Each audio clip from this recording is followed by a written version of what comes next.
very proud of Taylor. And when she was a freshman in high school, she wrote newspaper articles telling people how bad it was to take on people because of their race or because of their equality status. And as a result, she was outed. Instead of hiding, she decided to promote everything that she is and stand proud. I got more stuff in here. She has consistently been at the top of her class.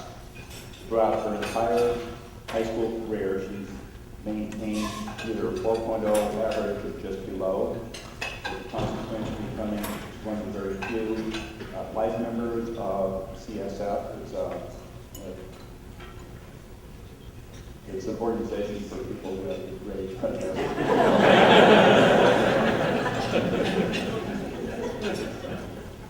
She's been active not only in NorCal outreach in the Northern California area and helping sponsor the first gay prom, but then at the point of gay prom 2 weeks later, she went to the regular prom with her partner.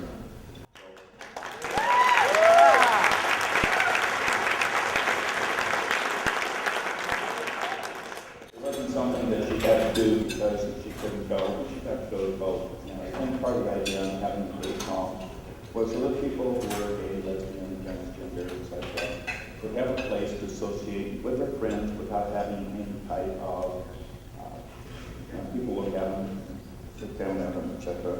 She's been in a peer support group for Planned Parenthood and active in the newspaper, a double major in criminology and psychology with a minor, looking for a minor in LGBT studies. She hopes to be a lawyer, a civil rights lawyer, so that she can continue all that she's been doing. One of the things about her being able to come out is that she's had other people that have not come out and look at her and say, wow, I'm proud of you. And she can offer support not only gay and lesbian friends, but even heterosexual couples and help advise them on their love relationships. Just let people know that they're not alone.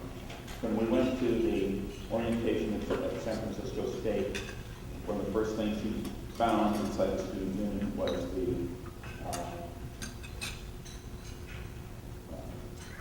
what's it called? The Queer Alliance.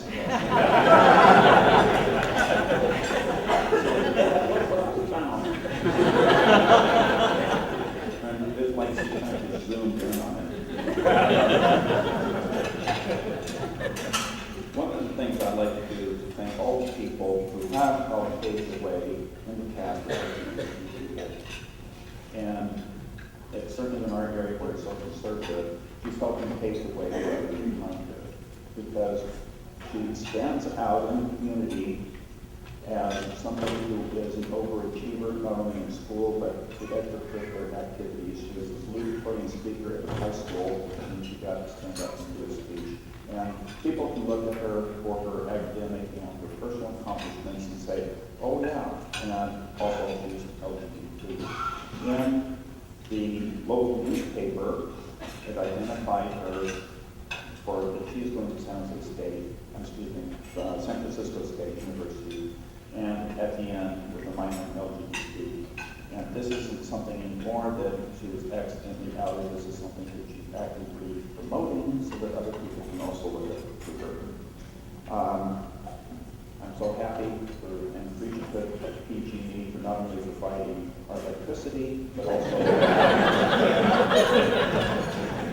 also providing the way to Taylor to actually go to university. This is something which probably is not possible. I want to thank everyone here for your support and also knowing that we're not alone. Thank you. First, I want to say that it truly is an honor to speak here, probably a little bit more than it is to speak at my graduation, because I am an active supporter of school, but this is definitely my calling, as so many of my other scholarship recipients have said. As my dad stated earlier, I was Adam in my 7th grade year at middle school. And in Reading, that's not something that you want to happen, at least not when you're that young. And I think that has really prepared me for this speaking up here today. My experience in the community, although whether it being good or bad, has benefited me in standing up here and saying what I believe in and standing other places and saying what I believe in there as well. I was raised in the Mormon church from the time I was a baby to a few years ago. And I attended a local high school in my freshman year that was not too accepting of our type of people. And like I said, that really helped prepare me for today, because I've learned that even if you're talking to someone and they don't necessarily agree with you, you can still keep talking regardless of whether they like it or not. So.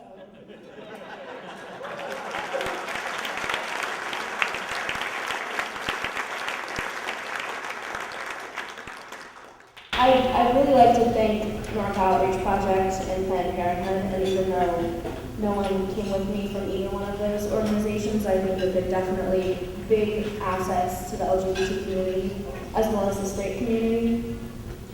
Before I got involved with Planned Parenthood, I had no idea about any type of sexual health at all.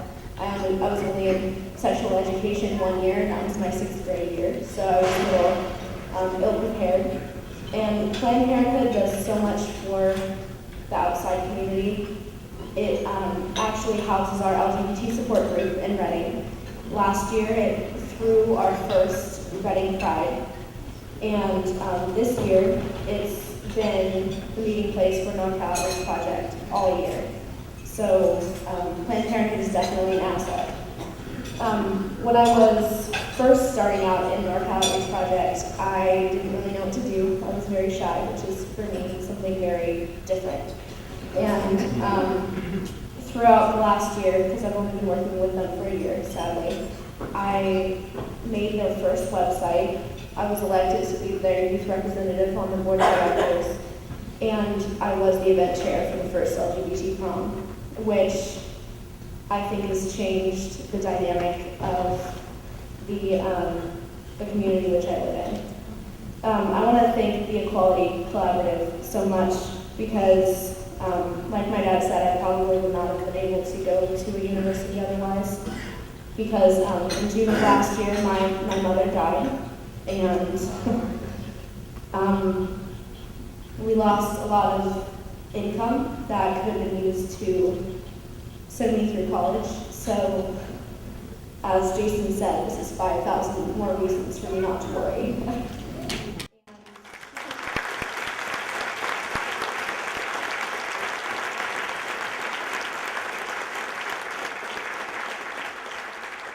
I will be attending San Francisco State University, dual majoring in criminology and psychology with a minor in LGBT studies. And I am a presidential scholar along with Olivia. And I want to thank my family so much. My girlfriend Nicole, we're going to do stripes because I don't even look at her. We've been together for 4 years in January.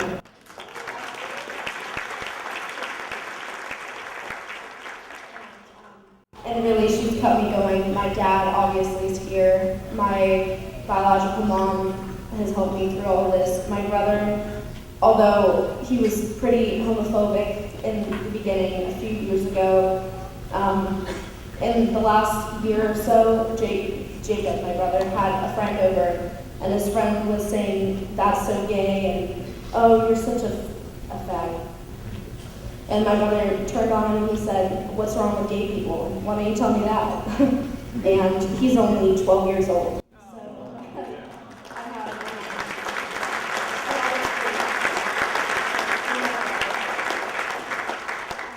As Thucydides once said, the bravest are surely those who have the clearest vision of what is before them, glory and danger alike, and yet notwithstanding go out to meet it.